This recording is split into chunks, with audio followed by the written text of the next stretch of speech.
Hey everybody! How is everyone doing tonight on this wonderful Sunday night here at The Magical Solution? First of all, thank you guys so much for joining me here at The Magical Solution on Facebook and YouTube Live. Tonight, I'm super excited because I get to talk about my favorite subject in the whole wide world with one of the coolest chicks in the whole wide world. Her name is Lelia Marino. She is a certified crystal therapist and herbalist. She completed her master level in Usui Reiki, as well as 2 bands of healing therapy. One is angelic, and one is using crystals. She has been a holistic practitioner, conjure rootworker, and intuitive counselor for over 20 years. And she was also initiated in the diasporic Afro-Cuban religion of Palo Kimbisa and has been a Yaya Nkisi for 4 years. I am so excited to speak with her tonight, and I hope you guys have a ton of questions because I know I do. So without further ado, let's just bring this beautiful lady on and let's talk about some conjure oils. Hey! How are you? You saw the neck? I'm good. How are you? I'm well. On this beautiful Sunday night. Sunday. I'm seeing all these people coming into the chat room. They're getting excited. I'm getting excited. And I just wanted to first and foremost say thank you so much for, saying yes to me, for hanging out with me tonight. I know I've been through a lot. We had to reschedule, and you were so patient with me. And, one of the things, so as an oil maker myself, right? Sometimes you just get so I'm not going to say tired of your own stuff, but sometimes you're just like, I'm in this so much. Like I want to feel and smell and experience other people's creations. Right. And so I find myself purchasing oils from all these different vendors and, having a great time with them, whether it's the smell or the feel or whatever. But your stuff from Miss Rain's Conjure Shop is genuinely like my go-to place. Like if I don't want to use my oils, I go to your website to use your oils because you are like my go-to person. Your oils are phenomenal. I mean, you sell other products too. Your website is very vast and you sell a lot of other stuff, but like your oils are primo for really reals. Thank you. Thank you so if you guys have not gone to her website yet, it is Miss Rain's Conjure Shop. This is the card that she'll get with your purchase, and you'll see the website there. And that's the icon. You can find that icon on Facebook. I mean, she's everywhere, and you can't miss this beautiful image. What is this image? Who is this? If you don't mind me asking. This is you. Yeah. Oh my gosh. It was actually an image I saw. And I had to have it recreated because that is me. Yes. It's about every aspect of who I am as a conjurer, as a spiritualist. So yeah, that's me. That's you. So let's talk about it. Let's talk about conjure oils. What makes conjure oils different from just any other like magical or spiritual oil? Like why the title conjure oil and not something else? Okay, so conjure is when you're calling spirit. Okay, when you're calling spirit or you're calling upon something to do something for you, or manifest something for you, right? So, but magic is when you're doing something magical, you're visualizing. So there is a difference. So when you're doing conjure, you're literally calling up spirit. So you're calling the spirit of the herbs, the spirit of the roots, whatever the curios that you're adding, if they're animal curios, if it's a different kind of curio like a crystal or something that is metal, you're calling on the spirit of that element or the roots or the herbs and the flowers of what you're using. So that's the difference. Yes, I love that. I feel like a lot of people, I have a gut feeling that anyone who might be rewatching this later on is going to immediately start commenting about that because I think so many people at home, like solitary practitioners who don't know these definitions, right, might be doing these kinds of things intuitively. You know, they might be looking at these herbs and looking at these crystals and like praying to them and calling their spirits forward to help them out in their work and make these oils. And it's so nice to hear someone put a name to it. Now, it's not just that though. I mean, is there any kind of an initiatory process to be able to call yourself a conjure or a root worker? Or is that something that there might be an equivalent name that we can use somewhere else that may not, you know, so it's not disrespectful, like if it belongs to a particular culture or people or anything like that? Well, the thing is with conjure and root work, it is part of the African diasporic spiritual practices here in the United States. So many of the root workers and or conjurers or root doctors, okay, you know, there was a time where you did have to be initiated. Okay, but I think that was like when they all first came over. Naturally was done in secret because, you know, you're dealing with slave masters and, you know, the Abrahamic religion that was, you know, pretty much forced upon them. Yeah, so it took away from their own spiritual practices. So I believe at one point there you did have to be initiated into, I'm not going to say hoodoo because hoodoo is a new word. What we did, what my ancestors did, and I can actually go back to some of the plantations from where they were. Some of them were from Gullah, some of them were from Alabama. You know, they had indigenous, you know, I have indigenous ancestry. So, you know, it was all of that really combined. But if you speak to an actual root work conjurer, they're going to tell you no. It is purely African and it is, you know, was part of the diaspora. So are you, you know, appropriating or people appropriating? Not necessarily, because if you go into the Appalachians, okay, the Appalachian Mountains, and you have all those Scots Irish there, those women did their own form of root work. Right. So is it something that we can all say is, you know, root work is African, indigenous, Scots Irish, for each, you know, set of people? I would say it's different for each set. Is it all hoodoo? You know, do we want to all call it hoodoo? No. Right.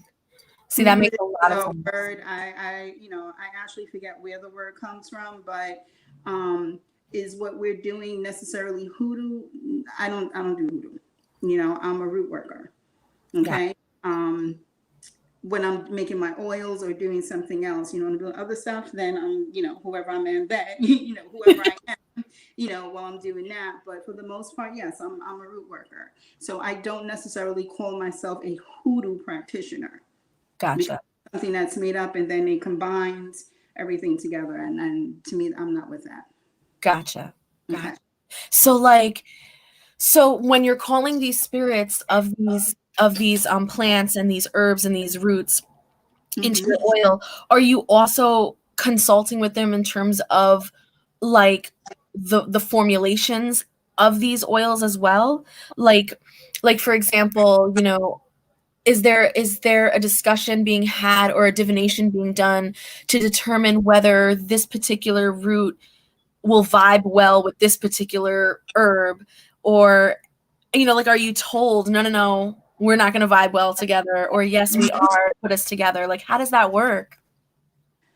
I think when you're doing, you know, when you're making oils, when you're making baths, or you're doing something where, you know, something where people are going to take internally, you have to be, when it's good to know how each herb will work with each other synergistically. Okay. And by that, you have to have proper training. Okay. Some people do know intuitively, you know, when you're putting certain things together, how this is going to go. But honestly, you do need to have some form of training.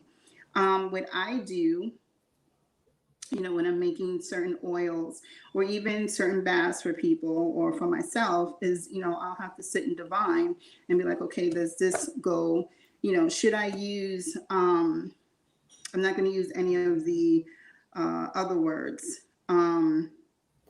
like what we would do, like if we're making an omero. So I'll just say hyssop. Is hyssop going to go with rue while I'm making this particular cleansing bath, or if I'm making this particular oil?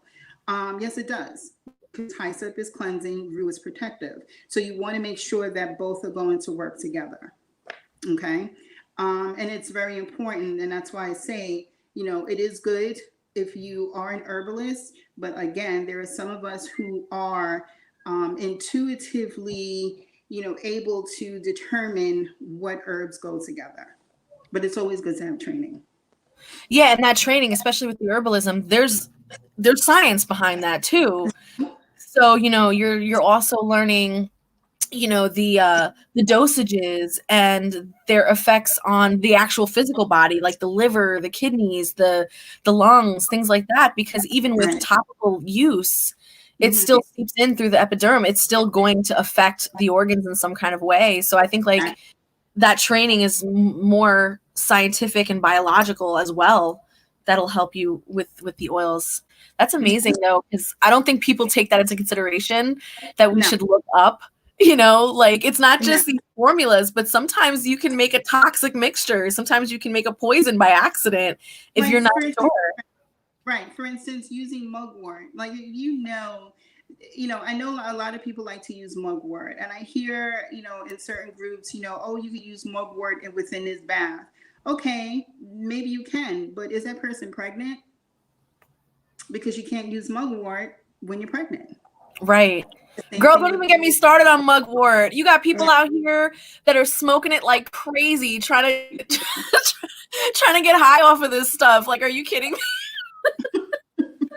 I know, and then you'll have like people, can we make pennyroyal tea?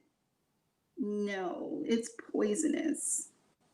You can't use pennyroyal tea, or what's the other one? Damiana. Damiana is an aphrodisiac. So, is Damiana safe to use during pregnancy? No, it's not.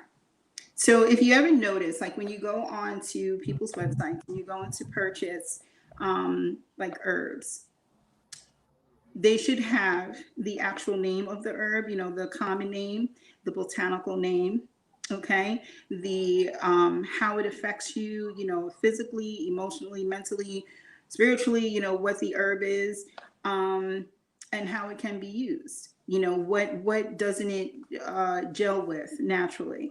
That's the same thing they tell you when you're working with crystals. So it's always important to know what it is. Just like, for instance, with crystals, if you're making an oil and you wanted to use make a heart oil, and we all know that malachite is a very good crystal to use as far as the heart chakra is concerned. But the one thing that you do not do with malachite is put it on your skin, because malachite is poisonous.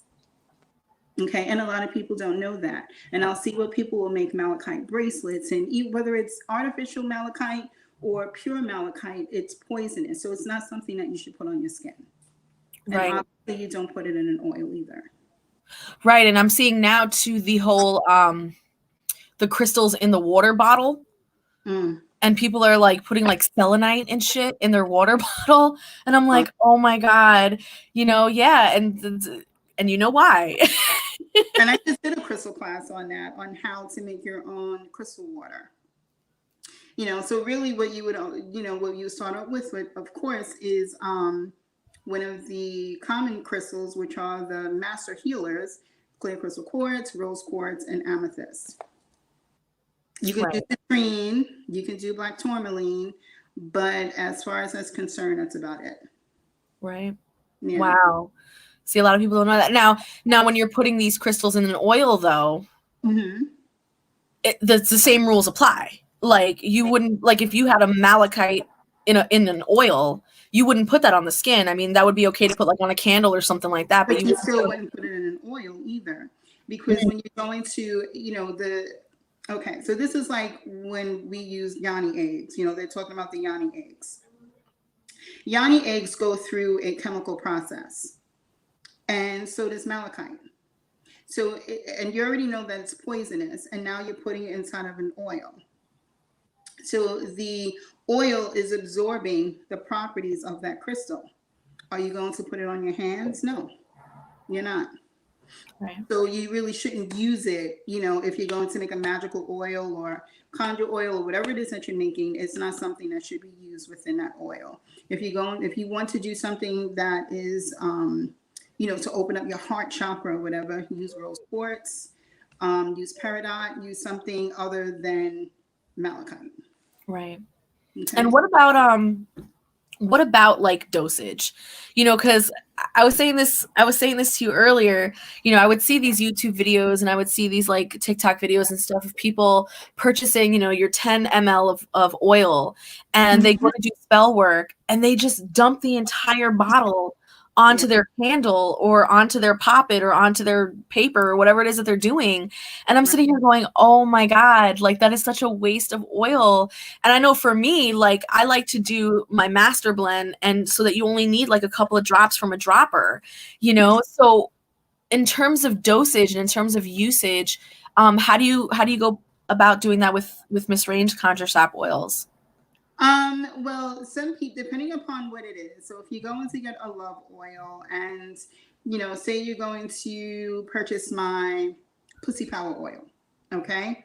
And you want to use it, wear the pussy power oil, but you don't necessarily want to do root work with it, okay? You can wear it, okay? So you can get it into, like the little roll-on. If you want to use it like on a candle, use it on a vagina candle or penis candle, whatever you're doing, you would just use like, put a little bit in your hand, rub it, and then you're going to rub the candle, okay? Right. So I was always taught that when you're, and this, I know this looks a little obscene, but when you're going to work with a candle, whether it's a stick candle or a figure candle, this is how you do it, okay? So you're going to rub it into your hands, and you're going to put it on a candle like this. Okay. One goes up, the other one goes down. Okay, so you don't really need a lot, and if you're going to use one of those type of conjure oils, say you're trying to do a little sex magic or whatever, you can always wear it. You can always wear it. You can always wear it. And are there, not all oils, I mean, I haven't seen this in other places, but the disclaimers that you were talking about, the same way that you would purchase an herb, in the back it should have the medical stuff, all that, plus the disclaimer, don't use this if you're pregnant, blah, blah, blah. Are your oils like that as well? When people come to you for a particular oil, you're also letting them know too, right? Like you've done that for me. Yes, my magnet oil is like that, because my magnet oil has actual magnets in it. You can't really see them unless you empty out the bottle, you're done with it, and you can see that they're really small. So even when I'm, mailing them and putting them into the box, I have to put like a special thing on it, because those kind of magnets you're not really supposed to mail. So you have a special thing on the box. So yes, if you have, if you're wearing, what is that for your heart? Or not the defibrillator, what is it? Oh, a pacemaker. A pacemaker. So if you have a pacemaker, if you have equipment like a Dexcom for diabetes or something like that, then you shouldn't purchase it. So yes, there is a disclaimer on it. So you see, you guys, this is serious business. Like, I think, you know what it is like, I'm concerned because the market of making oils and sprays and powders are getting bigger and bigger and bigger. Everyone is buying Judica Isles 5,000 book of spells, and now everyone can make conjure oils. And so, but the problem is that not everyone is certified as a crystal therapist, an herbalist, of this, of that, an aromatherapist. And so when they go to tweak these mixtures to make it a little bit different from the book so they're not getting sued, those tweaks can be detrimental if they don't know what they're doing. Exactly. So this kind of conversation is why we needed to have it tonight, and why we wanted to talk a little bit about the science, the biology, and why your certification and these receipts from your vendor are so important to obtain. Let's actually get into a little bit of that, though. This idea of, because you already started talking about it, some of the crystals and some of the herbs and stuff. Now, when we talk about ingredients, you had mentioned earlier about the spirits, that you call down the spirits the spirits of the herbs, you kind of like awaken them and get them to do what you need to do in the oil. What about your own personal spirits? Like when you're making these formulations, do you also consult them or the spirits of your customer, like when they're making requests?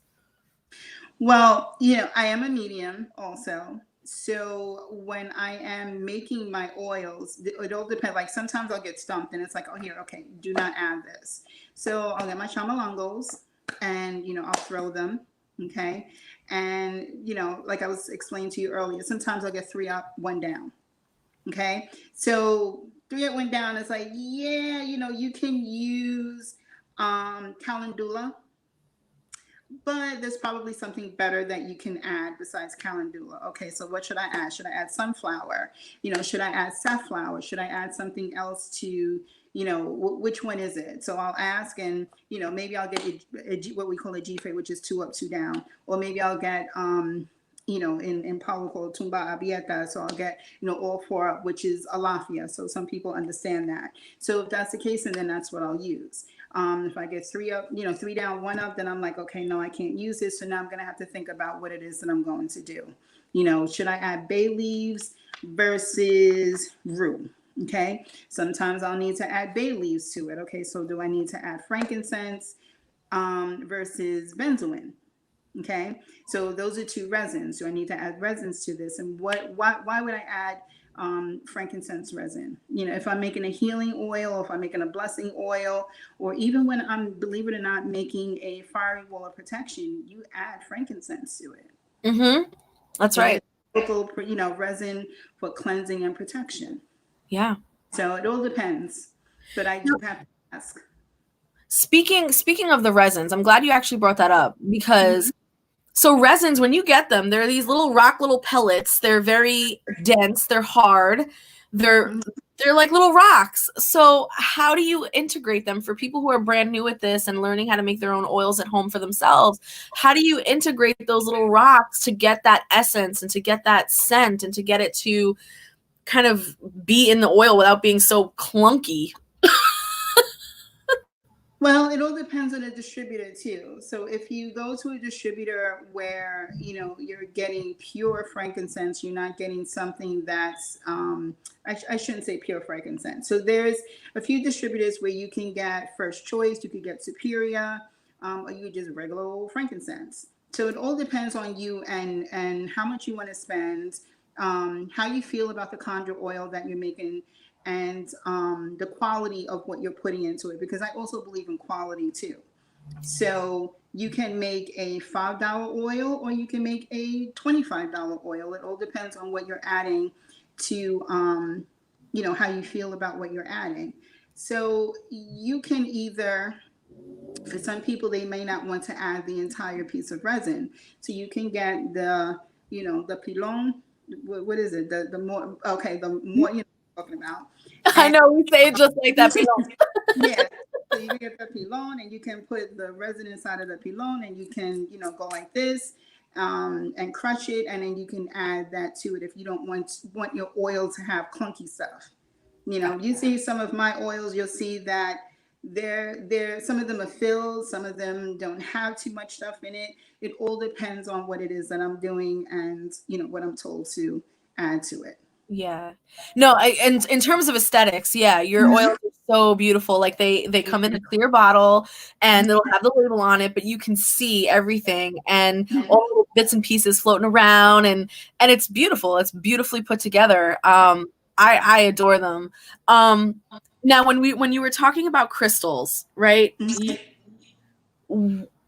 Why crystals? So why crystals versus just using the herbs, roots, and resins and herbs? Like, what does crystals have that, I don't know, like how is that put into an oil? Because I just recently saw another oil maker now doing like sound frequency oils where like they put their oil like, I don't know, in like some kind of sound bowl and bang the bowl and it's supposed to infuse oil with the sound. Yeah. Okay. They're supposed to like infuse the oil with the sound and whatnot. Is that kind of the same concept with crystals? No. So sometimes I'll add more than one crystal, depending upon what I'm doing. For instance, for my Wealthy Way oil, when I made it for you, I didn't add pyrite. Okay. Now, pyrite, of course, we know is fool's gold, but pyrite also has certain elements and properties that, do draw in wealth. Okay. But I, whatever, knew not to add it to your oil because you don't like it. And I But never even told you that.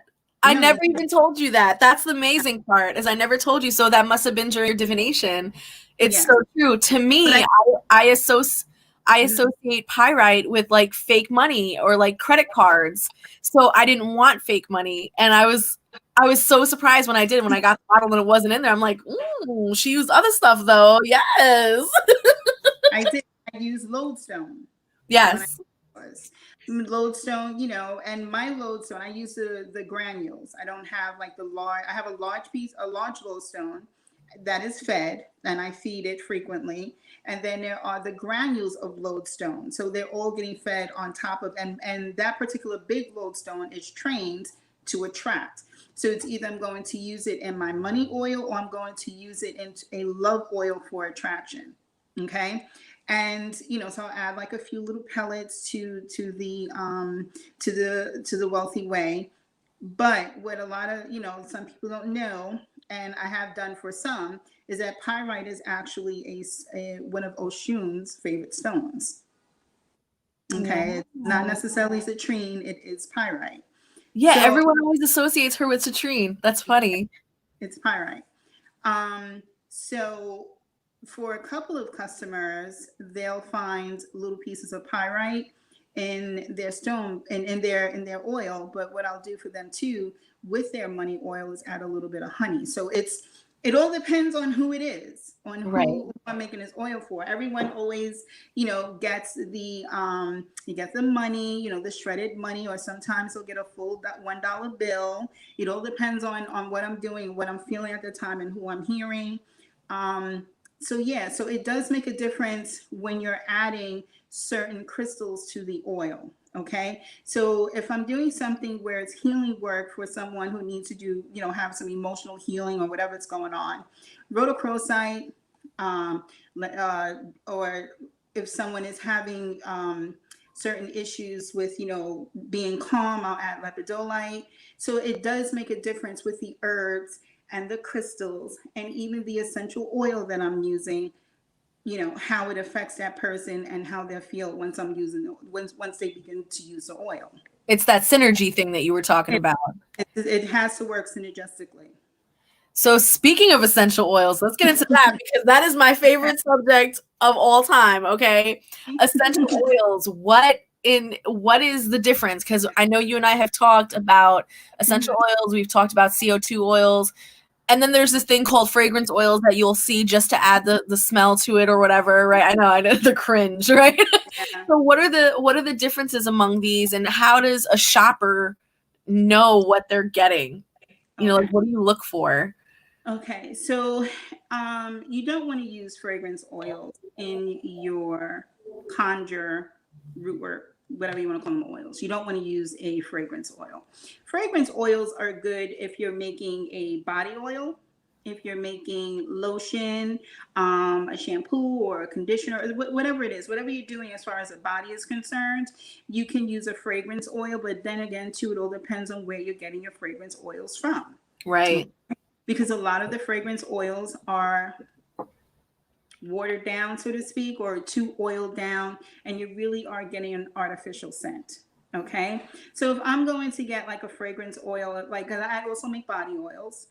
Some of the body oils I will use a fragrance oil. Some of them I use essential oils. It all depends on what I'm making. Okay, but when I'm making my conjure oils, I do use essential oils. So you'll find that certain oils are steam distilled, okay, or oxygen distilled. So CO2, that has to do with the oxygen. Some essential oils are steam distilled. So you need to know the difference. The CO2s are expensive. Yeah. Okay. They're not cheaper than your steam distilled oils. So what it is, it's still, so for instance, we were talking about jasmine earlier, okay? Jasmine has a very strong scent.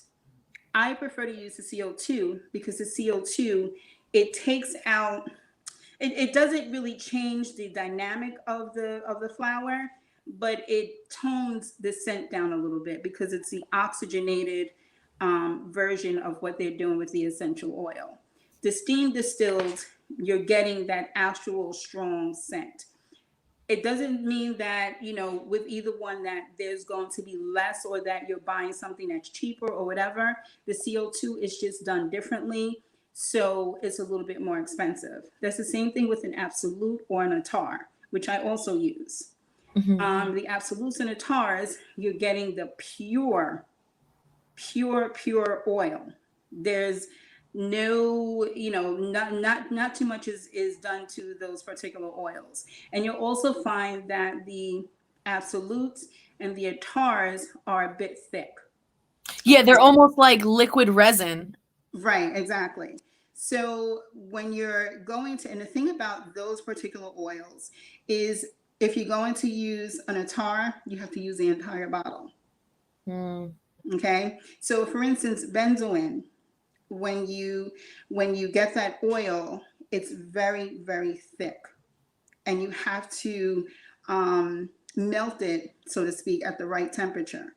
So if you're going to use benzoin, you might as well use the entire bottle, because once you melt a small amount of it and then you're going to, you know, put it back and let it get hard again, it's not going to have the same scent.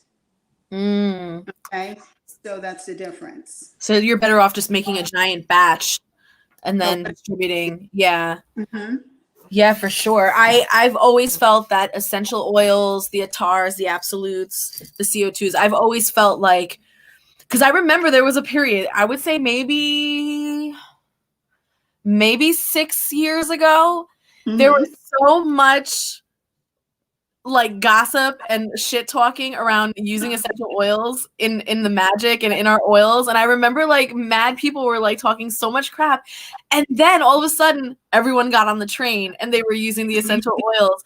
And because you can see the difference. You can feel the difference. The essences of these plants and the energies of these plants in that small bottle of essential oil or absolute or attar is insane. And so just a couple of drops in your blend makes a huge difference, not just for scent, but just energy wise, you know? It's crazy. Right, exactly. And I like to use certain oils with certain products that I'm making. So for instance, if I'm going to make a fiery wall of protection, I like to use sandalwood. Sandalwood is, you know, it's cleansing, it's protective. And what I'll actually add to it is a little bit of the vanilla CO2. Okay? Because the vanilla I don't know if I'm saying this right, oloricin is very heavy. Okay, it's heavy, it's dark. And when you mix it, it's like you're almost mixing vanilla extract with like a sandalwood. So you're going to have that alcohol smell mixed with sandalwood. So the two together don't mesh very well. So you use the vanilla CO2 along with a sandalwood, which you can use. I prefer to use East Indian sandalwood versus the Australian because there is a difference. Yes.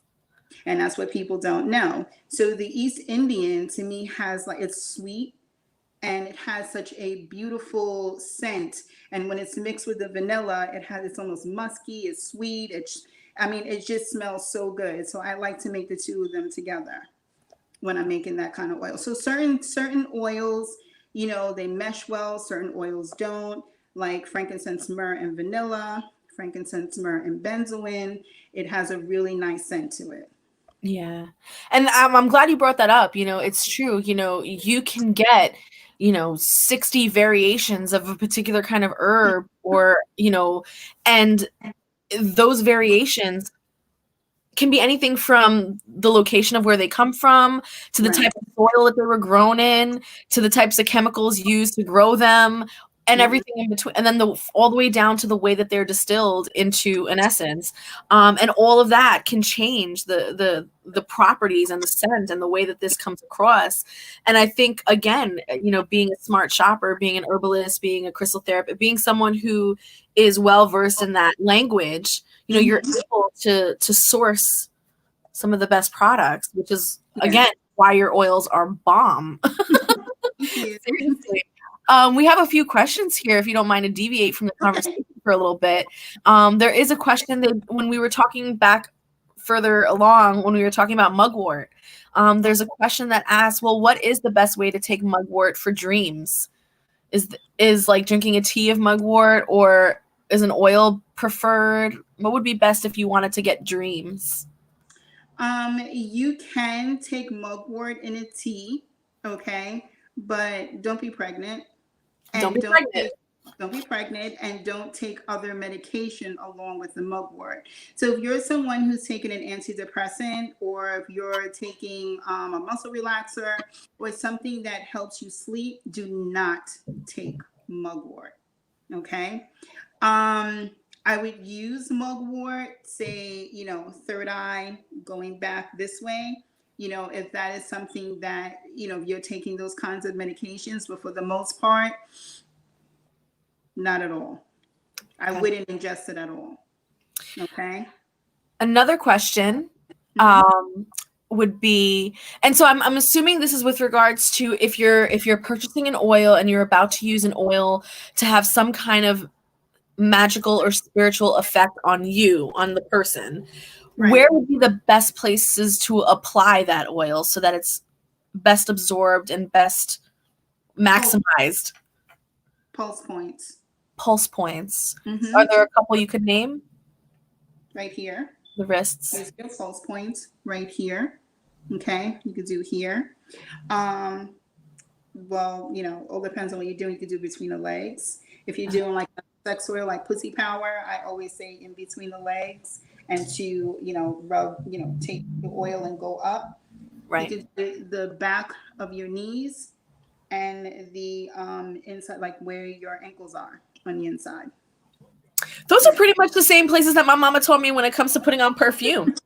Yes, and that's exactly where you would put the oils. Yeah, like she was basically like anywhere where something creases or bends where you might sweat.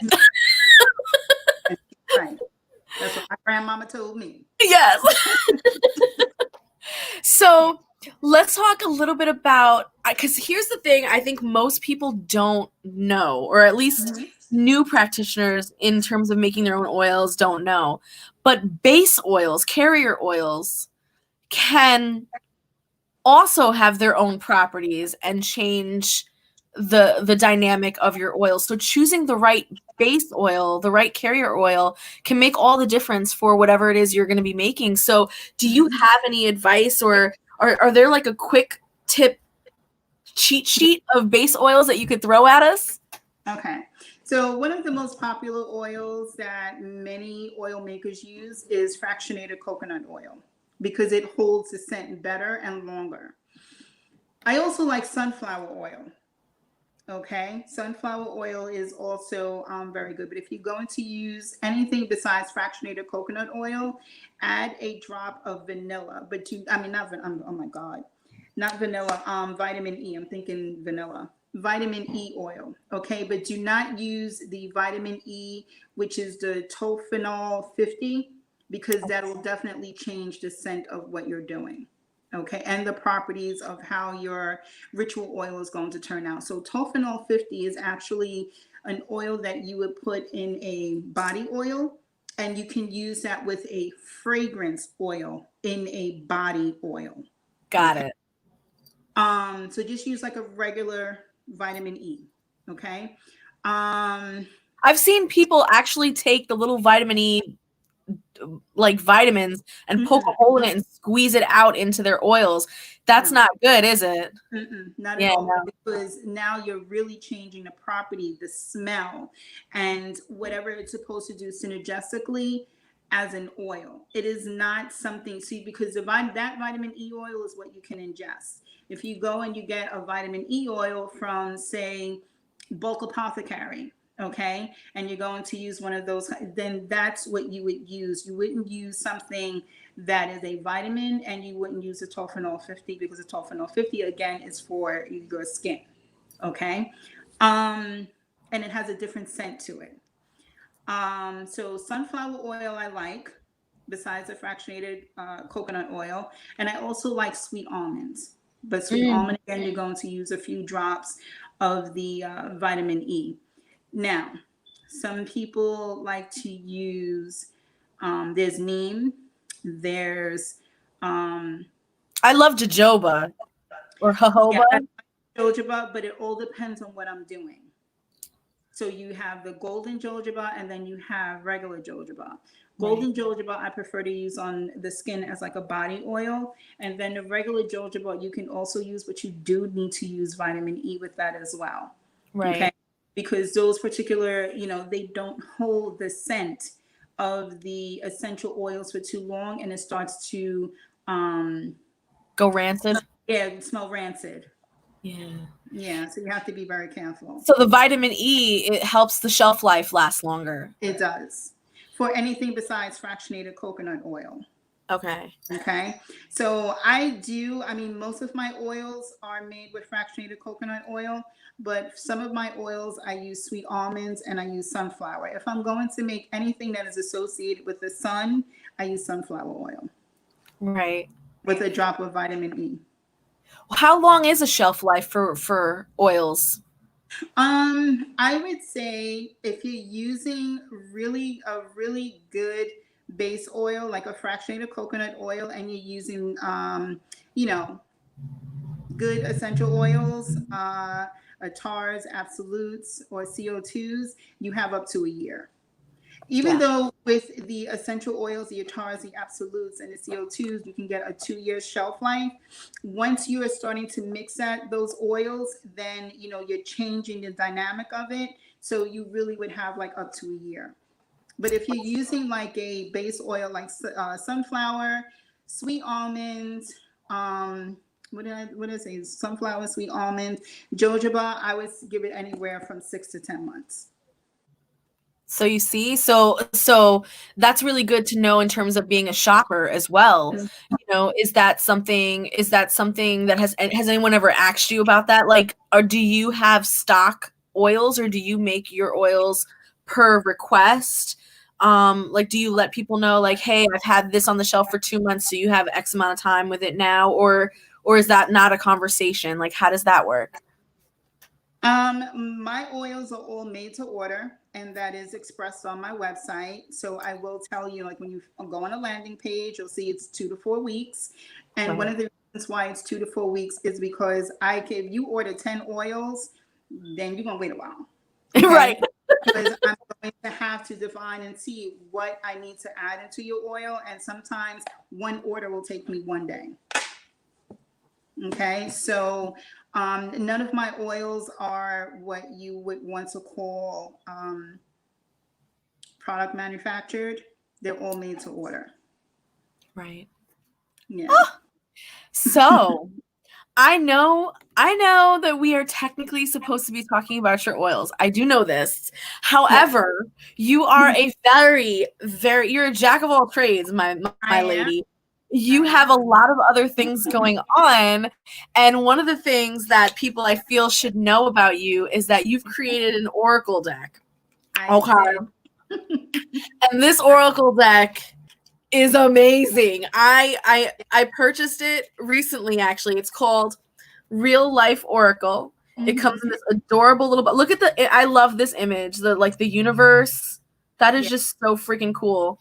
And it's about the size of a regular like playing deck, so it's easy to shuffle. The cards, really good stock, so they're not like flimsy. And I remember when it came in the mail, and you also gave me an oil. Thank you so much for that. It's awesome. Yeah, I knew you weren't. I remember when I got this in the mail, and I opened the box, and I said to myself, you know what? I'm not gonna like focus too much on the meanings just yet. I just want to like touch them, shuffle them, play with them. And I started pulling, and I immediately connected. These images are just so, when you by calling it real life oracle, you legit were not joking. No. Everything in here was so just realistic, real life scenarios, real life stuff that people go through, experiences, emotions, vices, I just, insecurities, daily family issues, bills and debt and work. I mean, everything that you can think of is in here. Politics, religion, everything. And I said to myself, oh my God, this is just something that is so nitty gritty and to the point. I think it's so hard with a lot of these tarot decks and a lot of these other oracle decks to really pinpoint something. You always have to like beat around the bush until you get to a message. And this is like, no, you about to lose your job. Like it's boom, Exactly. face. You know what I mean?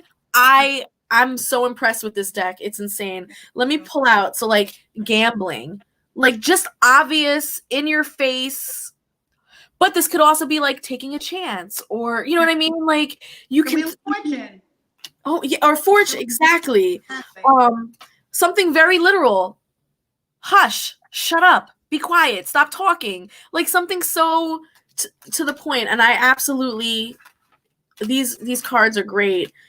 Thank you. I When I created them, I am a Lenormand reader. Okay. I love Lenormand. I love Kipper. But the thing is, the images within those cards didn't match what we're currently going through. Right. Okay. So pull out the civil unrest. Pull out civil unrest. Oh my God. I gotta go through it. It's gonna take me a while. I was thinking along those like yes, when you're reading Lenormand and you're reading Kipper, and yes, they do deal with things like, but when you're looking at the images, it doesn't relate. You cannot relate to what that reading is. It's so beautiful when you're looking at the cards. And I didn't want to make cards like that. I wanted to make cards that were in your face. And I wanted to make a divination deck that, we in these times can relate to. You're dealing with discrimination, right? That's civil unrest. And what does that remind you of? That reminds you of all the rioting that we've just had because of police brutality. Right. So, the politics. Politicking. This one's probably the most, no, I can't say that. You have some ones in here that are very graphic, and some of them are very triggering. And I like, for example, this one always catches me. This the one with all the vices and like the addictions, the sex addictions, the drinking, the alcohol, the drugs, just so in your face.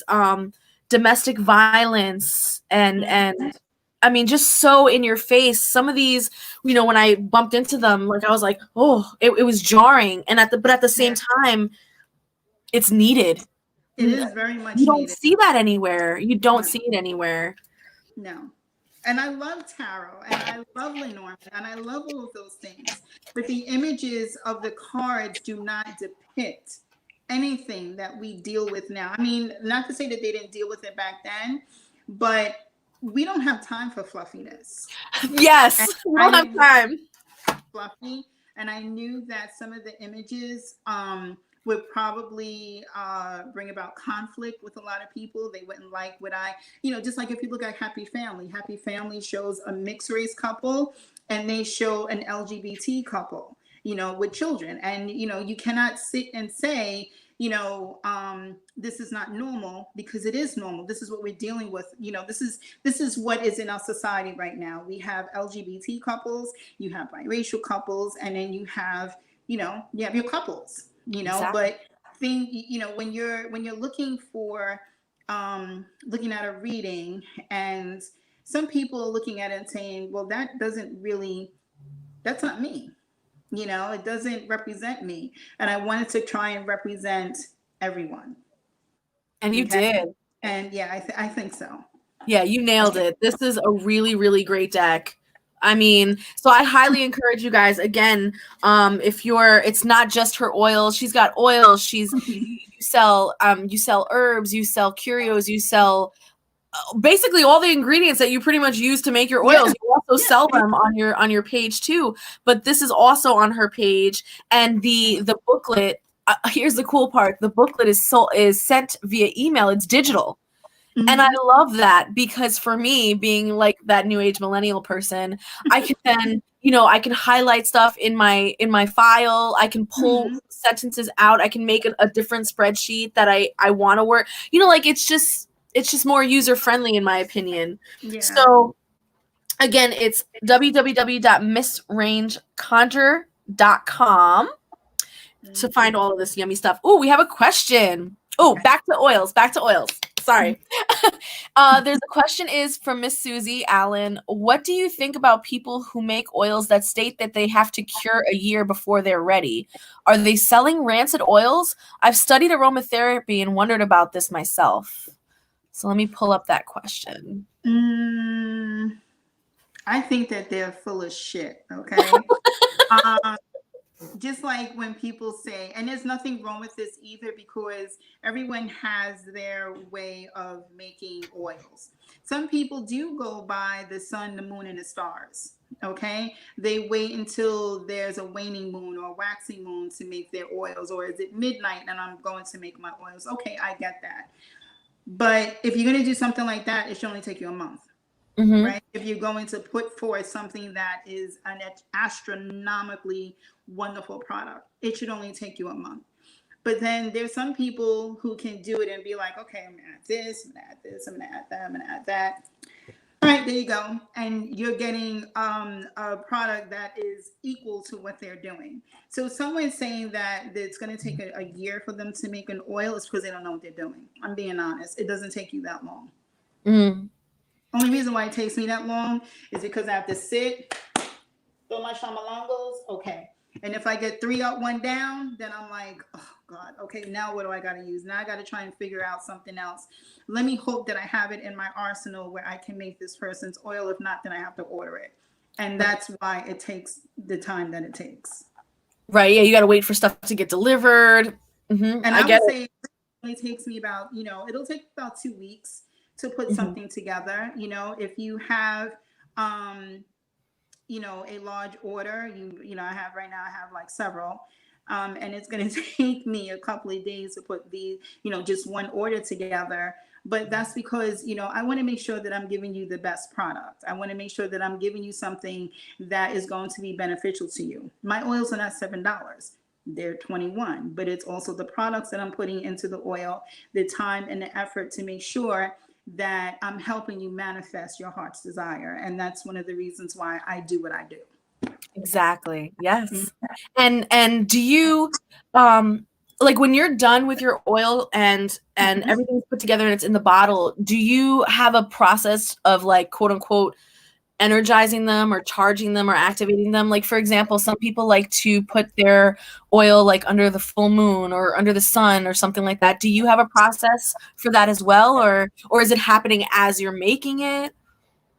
If I'm making chakra oils, I'll put them on a Tesla plate. Okay. A Tesla plate. Y'all hear that? I love my Tesla plate. When you told me about that, I was like, girl, I gotta get that too. Shits. Yeah. I sleep with mine. I sleep with mine under my mattress. Yeah. Awesome. I'll put it on a Tesla plate. That's just my chakra oils, and they also have, some of them have herbs and resins in it. Some of them it's just the essential oils and the crystals. For the most part, because I do add crystals to my oils, I don't have to do anything else with them. If I make my special Yemoja oil, I use all of the products or all of the, items that are associated, one with the ocean and two with the moon. Okay. Because, Yemoja is also associated with motherhood and, all of those things. So I add that like moonstone, you can add selenite, and you add, stuff that comes from the water, seashells, coral, those kind of, I'm not giving away my oil. No, of course. Yeah. But you can add those things that are associated with the moon, with motherhood, and that is associated with Yemoja. Right. But not all of them require that. No. Yeah. No. That's crazy. Oh my goodness. So Before we get going, because I can't believe this conversation is already over. Like, it flew right by. Oh my God. So we have 5 minutes left. Where can people find you? What are you up to? Are you doing any classes? Do you have any new projects coming up? And how can people reach you? Okay. So I do have some new things coming up. Again, I am also a Reiki master. Okay. So I am doing womb healing. Oh. And, this is me doing my empowerment of women part. So the womb healing really is to help women who have experienced trauma, okay, in their wombs, whether it's through abortion, whether it's through rape, whether it's just through being in a bad relationship, okay. If you have fibroids, if you have anything, cancer, ovarian cysts, anything that's going on with the womb, because guess what? Our womb does talk to us. Okay? It sure does. She does. She speaks to us. So I am offering womb healing. You can make an appointment. You could go on Instagram. You could go onto my page and hit book. I'm doing full body Reiki healing. The next class that I'm offering is how to make lamps. Awesome. Yeah, because I'm old school. I really don't use candles that much, although I sell them. I don't really use them. I'm a lamp maker. Nice. And how can people reach you, either on Facebook or email or phone, whatever? Okay, so you can reach me. You can send me an email. It's rainsconjureshop@gmail.com. You can reach me on Facebook. You can friend request me. My name is Lelia, Lelia Marino. Or you can reach me on Instagram. Sorry, my thing keeps going out. Or you can reach me on Instagram and you can go to Rains Conjure Shop on Instagram. Awesome. Okay, and I'm also available on Twitter too, but I think it's Magical Empress, if I'm not mistaken. And that's related to, that's my whole, Magical Empress, Real Life Oracle, Rains Conjure Shop is all under that umbrella. Awesome. Thank you so much for hanging out with me. Thank you. Oh my goodness. I really appreciate it. And all of you guys, thank you guys so much for all your questions, for hanging out with us tonight. Share, share, share. And I will see you next week.